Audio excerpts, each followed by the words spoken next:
नमस्कार कक्षा 11वीं वाले छात्र, जल्दी से अपना इतिहास का क्वेश्चन पेपर देख लीजिएगा। इस क्वेश्चन पेपर का पूर्णांक 80 अंक का होने वाला समय 3 घंटे का और इस क्वेश्चन पेपर में टोटल यहाँ पर 23 प्रश्न पूछे जाने वाले हैं। इस क्वेश्चन पेपर का हमारा पहला प्रश्न दिया, निम्नलिखित प्रश्नों में से सही विकल्प का चयन कर लिखिए। ये आपकी परीक्षा में 6 नंबर के सही विकल्प पूछे जाने वाले हैं। तो आपका पहला दिया है मेसोपोटामिया वर्तमान समय में किस क्षेत्र का हिस्सा है, तो इसमें आपको राइट आंसर स वाला इराक आपको लिखना है। दूसरा क्वेश्चन आपका दिया है रोम साम्राज्य का हृदय किसे कहा जाता था, तो इसमें आपको राइट आंसर दा वाला भूमध्य सागर आपको लिखना है। तीसरा आपका दिया है मेजी सरकार का संबंध है, तो इसमें आपको राइट आंसर आ वाला जापान से आपको लिखना होगा। और चौथा आपका दिया है यूरोपीय लोगों द्वारा बनाई गई बस्तियों को क्या कहा जाता था, तो इसमें आपको राइट आंसर ब वाला लिखना है। और पांचवा आपका क्वेश्चन देख लीजिएगा, प्रसिद्ध चित्र मोनालिसा के रचनाकार कौन थे, तो इसमें आपको राइट आंसर आ वाला लिखना है। और छठा आपका दिया है सुनहरा गिरोह का गठन किसने किया था, तो इसमें आपको राइट आंसर सा वाला आपको लगाना है।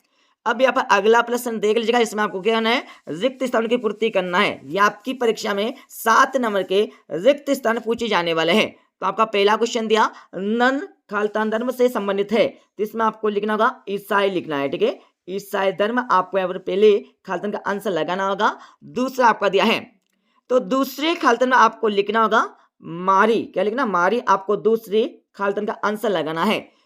तीसरा खालिस्तान दिया है रोम साम्राज्य में प्रचलित चांदी के सिक्के को खालिस्तान कहा जाता था, तो इसमें आपको लिखना होगा दीना जियस आपको लिखना है। ठीक है, अच्छे से लिख लीजिएगा। और चौथा आपका दिया है मंगोज सरदारों की सभा को खालिस्तान कहा जाता था, तो इसमें आपको लिखना होगा कुरिल ताई आपको लिखना है। ठीक है, और इसके साथ आपका यहाँ पर हमारा पांचवा यहाँ पर खालिस्तान देख लीजिएगा, तो इसमें आपको लिखना होगा मार्टिन लूथर किंग, यहाँ पर लिख लीजिएगा। पांचवें खालिस्तान में आपको लिखना होगा मार्टिन लूथर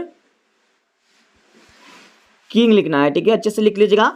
इसके साथ आपके अगला दिया है, अगले में क्या दिया हमारा पांचवें का छठा दिया है किन बड़ा खालिस्तान की राजधानी है, तो इसमें आपको लिखना होगा ऑस्ट्रेलिया, क्या लिखना, ऑस्ट्रेलिया आपको यहाँ पर लिखना होगा। तो लिख लीजिए अच्छे से और पढ़ लीजिएगा पूरे क्वेश्चन पेपर को। और यहाँ पर सातवां आपका दिया है टोक्यो का अर्थ खालिस्तान है, तो इसमें आपको लिखना होगा पूर्वी राजधानी, क्या लिखना, पूर्वी राजधानी आपको यहाँ पर 7वें क्वेश्चन का आंसर लगाना है। अब यहाँ पर अगला प्रश्न देख लीजिएगा, इसमें आपको क्या करना है, सही जोड़ी का मिलान करना है। तो सही जोड़ी का मिलान कर लीजिएगा। पीली नदी, पीली नदी में आपको यहाँ पर लिखना होगा सा वाला।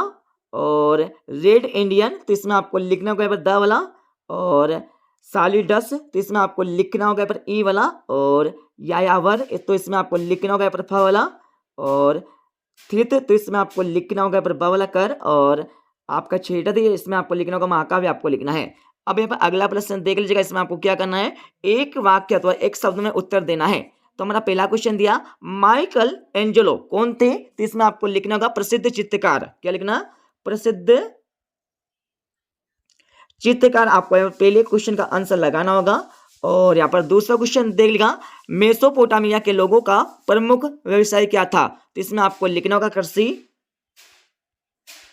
तीसरा क्वेश्चन देख लीजिएगा, पेपाइरस क्या है, तो इसमें आपको लिखना होगा सरकंडे जैसा पौधा, सरकंडे जैसा पौधा आपको लिखना है। ठीक है, अच्छे से लिख लीजिएगा। और यहाँ पर चौथा क्वेश्चन आपका दिया है चंगेज खान की मृत्यु कब हुई, तो इसमें आपको लिखना होगा 1227 ईसा आपको लिखना है। अब यहाँ पर पांचवा क्वेश्चन आपका दिया सर्प किसे कहते हैं, तो इसमें आपको लिखना होगा क्या लिखना है, इसमें जागो वाली फेनिल लहर आपको लिखना है। ठीक है, अच्छे से लिख लीजिएगा। और यहाँ पर हमारा छठा क्वेश्चन दिया है आयरलैंड किस देश का उपनिवेश था, तो इसमें आपको लिखना होगा इंग्लैंड, क्या लिखना, इंग्लैंड आपको लिखना है। अच्छे से लिख लीजिएगा। और यहाँ पर हमें सातवां क्वेश्चन दिया है आधुनिक चीन के संस्थापक कौन थे, तो इसमें आपको लिखना होगा सन यात सेन आपको लिखना है। अब यहाँ पर हमारा अगला प्रश्न देख लीजिएगा, इसमें आपको क्या करना है, सत्य एवं असत बताना है। ये आपकी परीक्षा में 6 नंबर के सत्य एवं असत पूछे जाने वाले हैं। तो आपका पहला क्वेश्चन दिया रोम साम्राज्य में संयुक्त परिवार का प्रचलन था, तो बिल्कुल नहीं था, असत्य हो जाएगा। और दूसरा आपका दिया बाटू चंगेज खान का पुत्र था, तो बिल्कुल नहीं था, असत्य हो जाएगा। और तीसरा आपका दिया है पश्चिमी चर्च के मुखिया को पोप कहते थे, तो बिल्कुल कहते थे सत्य हो जाएगा। और चौथा आपका दिया है वास्को डी गामा ने यूरोप की खोज की थी, तो बिल्कुल नहीं की थी, असत्य हो जाएगा।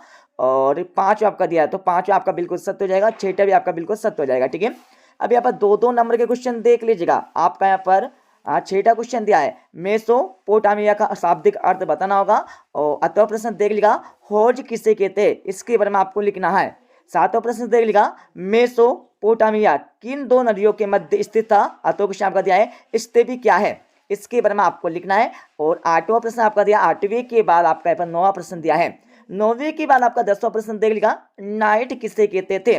अथवा प्रश्न आपका दिया है। और 11वां प्रश्न देख लीजिएगा पूरा पेपर आपके कहाँ से आया, मैं बता देता हूँ। पूरा पेपर आपका क्वेश्चन बैंक से आया है। ठीक है, तो आप क्वेश्चन बैंक को अच्छे से पढ़ लीजिएगा। और 12वां प्रश्न आपका दिया, 12वीं के बाद आपका 13वां प्रश्न दिया, 13वीं के बाद आपका 14वां प्रश्न, 14 के बाद आपका 15वां प्रश्न, 15 के बाद आपका 16वां दिया है, 16वीं के बाद यहाँ पर 17वां प्रश्न दिया है। ठीक है, 17वीं के बाद आपका 18वां, 19वां, 19वीं के बाद यहाँ पर हमारा 20वां प्रश्न दिया है। 20वीं के बाद यहाँ पर हमें 21वां प्रश्न देख लीजिएगा इटली में नगरों के पुनरुत्थान का वर्णन करके लिखना होगा। और अथवा प्रश्न आपका दिया रोम की वास्तुकला के बारे में आपको लिखना होगा। और 22वां प्रश्न देख लीजिएगा 22वीं की बात यहाँ पर हमारा 23वां प्रश्न दिया है विश्व के मानचित्र में दर्शाइए। तो विश्व के मानचित्र में आपको इन सभी को दर्शा के लिखना होगा। और इसके अति वाले प्रश्न में आपको क्या करना है, विश्व के मानचित्र में इन सभी को दर्शा के लिखना है। अब यहाँ पर नीचे आप मानचित्र भी देख लीजिएगा, इस प्रकार का आपका परीक्षा में मानचित्र मिलने वाला है। तो इस मानचित्र में आपको उन सभी को दर्शा के लिखना होगा। ठीक है, जिससे आपके 4 नंबर यहाँ से कंप्लीट हो जाएंगे। तो ये हमारा कक्षा 11वीं का हिस्ट्री इतिहास का पेपर कंप्लीट हो जाएगा। पूरे पेपर को अच्छे से पढ़ लीजिएगा। ठीक है, तो मिलता है अगले वीडियो में। जब जय हिंद, वंदे मातरम।